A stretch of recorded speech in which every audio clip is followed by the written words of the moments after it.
Good morning, Pawn Jumpers, and welcome to the Third Rock. This video is on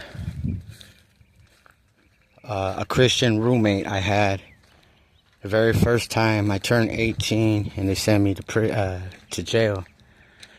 And from juvenile hall, I turned 18, and then they sent me straight to the day I turned 18. They took me to jail, and they saddled me up with this white cat. And he was about 2 years older than me. I don't want to say he was 20.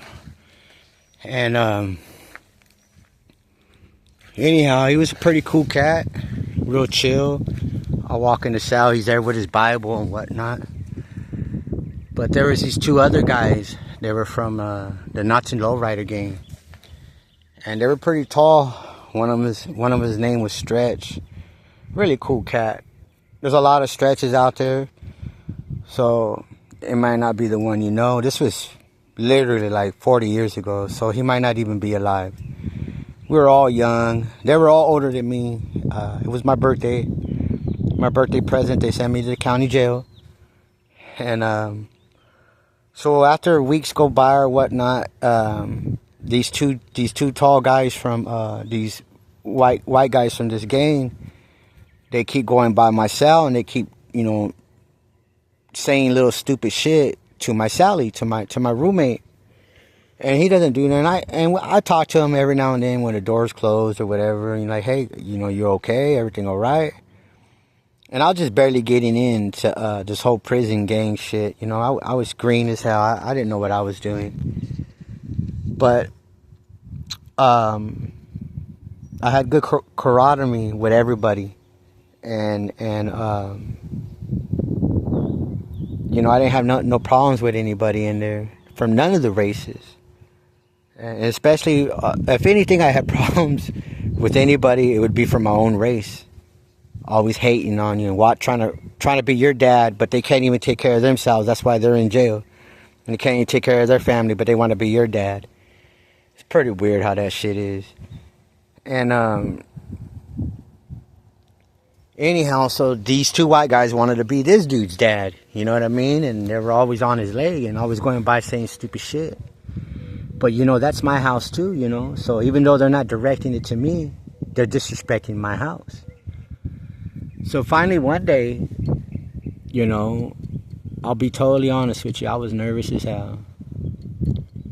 And they went by my front door. I think I was cutting somebody's hair with a comb and a razor. This was in the 90s, and I was the barber, and that's how I was getting, surviving. Nobody ever said me nothing. No one ever visited me or any of that shit. So you had to get your hustle on. And so I was cutting hair, and the dude was sitting on the toilet, so it's right there by the door. And the white boy, I guess, he never came out of the cell. Now that I think about it, he used me as protection. Now that I think about it, looking back, he definitely used me for protection, and my race and my skin color. The white man used my skin color to protect himself with it, if that makes any sense. And by being friends with me and being my roommate, he knew nothing was going to happen to him, as long as me and him were good.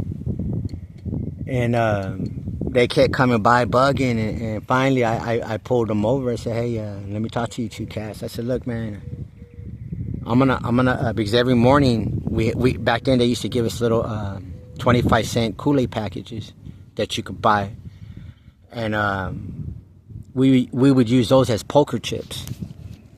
And we got fed like at 4:30 in the morning or something like that. So there'd be a group of us, 4 o'clock in the morning, 5 o'clock in the morning, they're gambling.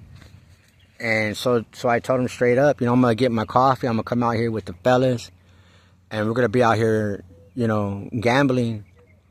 And I'm gonna leave my fucking door right there. If you got anything to say to my roommate, my Sally, you wanna go fuck them up or whatever, now is the time to do it. I'm gonna give you this one green light.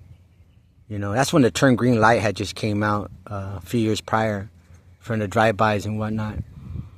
And then I'm only 18 years old. This is my fucking first time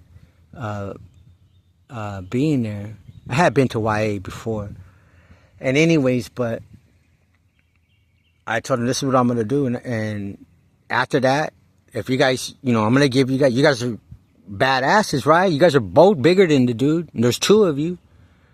I said, I'm going to give you this fucking opportunity, bro. I didn't say fucking opportunity, but I said, I'm going to give you this opportunity, Stretch, you and your buddy here. But after this, I don't want you ever coming by my cell saying a damn word again. I swear to God on my life, I told these two. I'm looking up at them because they were like 6 feet tall. I'm just a little short-ass Mexican. You guys know that by now. And fucking, but I had a lot of fucking heart, man.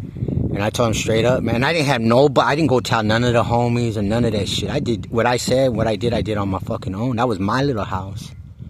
That's my house. You're disrespecting my house. Yeah, you got a problem with, okay, you know what? Go ahead and handle it. I'm going to let you go in my room and handle it. I went, sat down at the big ass poker table that has a chessboard in the middle, big old circle table. And all my friends there, the Paisas and the other guys that were all gamblers, you know what I mean? And I was 18. Pass the time. Something to do. And I promise you, them motherfuckers did not go in my room. They never fucking said a thing to that kid again. Mind you, the guy my roommate is older than me. Okay? And I called him a fucking kid. And eventually he ends up leaving. I end up getting a really cool ass dude named Cisco, man. Really, really righteous vato. And he ended up knowing people I knew. The world is small. And that's why it's very important to take care of your jacket. We all fuck up, Ain't nobody perfect. We all have a shadow. Some are a little darker than others. Okay, so they didn't do shit, right? And they didn't go by my room and start talking shit no more. Okay? So fast forward about a week. These guys are upset. They would walk back and forth all day long. Walk. And they're always looking, we'd be there cooking and shit. Shit got irritating, you know what I mean? When someone's walking by and you're whatever, and they're fucking looking, you know what I mean? It's a chicken shit it's just chicken shit. You're not supposed to be going by someone's house, breaking your fucking neck and shit. And upstairs, I stayed on the bottom tier. Upstairs on the top tier, there was this fucking gangster dude from another town, a mafioso. He had actually, when I was like 14, that guy had hit me up. I was in his town like 4 years prior. I was like, I don't recognize this dude. Like, what do I know this big tall motherfucker from? And that fool, him and a truckload of his gang. I was staying at my grandma's house and her little town, and I was walking home from high school, and these fucking fools pulled over and gangbanged on me. And they go, well, you're too little. If you got any older brothers, tell them, they were just talking shit to me. That fool had a lot of heart, and that fool was like a murderer and shit. And I don't want to say his business and stuff, I mean, he did his time for his crime too. And anyhow, there was a bunch of other older vatos in there as well. A lot of people were doing life. They were getting that 3 strikes law, that 3 strikes thing. And so a lot of people were stressed out, they were getting locked up for, stealing fucking a pizza. I think one guy stole a slice of pizza and a soda from a 7-Eleven. One guy got caught stealing a generator. Just stupid petty shit because they're fucking drug addicts. But they were getting 3 strikes and they were giving them 25 years for that shit. So there was a lot of tension, a lot of stress as it is. And the dude upstairs, I don't want to say his case. He was going through some shit, you know what I'm saying? He didn't do nothing per se. Just something bad happened and he lost a real close one to his family. We're all going through some shit, you know what I'm saying? And it was right after breakfast. It was still dark as fuck. As you can see out the little window, the little slit. It's like 4:30 in the morning. And these fools, they don't go by my door, but they're right there. And the white dude came out. My Sally, he had came out. This is before he ended up leaving, and I ended up getting Cisco as my Sally. But that's what it was during breakfast call, and we were getting sit down. We had just got done doing breakfast call, and them two bullies started talking shit to the Christian. And bro, the dude upstairs, he didn't come down for breakfast because he had money. And he came out, and then another dude came out, and then a black dude came out, and then another black, pretty much the biggest dudes in the pod came out, and they said, "Hey, listen here, motherfucker."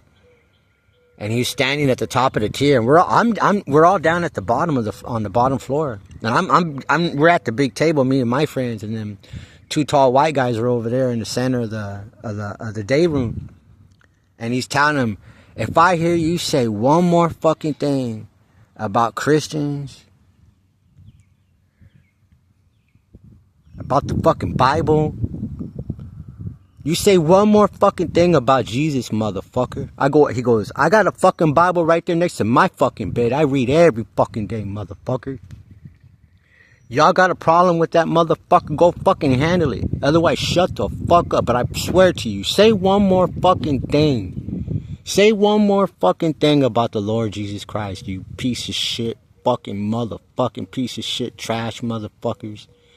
I was like, whoa. And then the other Mexican dude said something, and the black, "Yeah, motherfucker, we ought to just roll you up right now."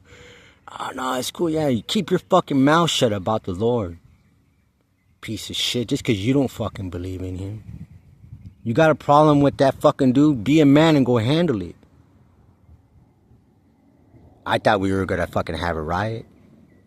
Thought we were going to fucking have to rush those two cats. And then the other white guys came out. Oh, everybody started coming out and said, "Yeah, you two motherfuckers, keep your fucking mouth shut already. Got enough negative shit going on here. We're all going to court. We don't need to hear you fucking whining and bitching. Y'all the biggest two cowards in here." It was a trip. It was a fucking trip. I was just like, I was so relieved because just a few days before, I had told them, "Hey, don't be going by my room and doing that." I had did that on my own without any backup, and so did the guy upstairs. But everybody felt the same fucking way. As soon as he started laying down the law on them motherfuckers, everybody stood up and said, "That's right. Keep your fucking mouth shut, you two scumbag motherfuckers. You atheist scumbags. Don't you know that Christians were called atheists in the beginning? That's where the word atheist comes from. You're more of a Christian, you don't even realize it." That's the problem with us. We all think we're entitled to judge other people. Can't even fucking take care of our own household, our own fucking kids. Can't even take care of ourselves, let alone our own kids. But we think we can boss other people around. We think we're entitled. Too busy casting stones. The Lord Jesus said, "Those without sin, let him be the first." And I ain't never met a person here on the Third Rock that doesn't have a shadow. So, y'all get off your high horses. We are all people of color. We all have a shadow. And we are all people under the sun.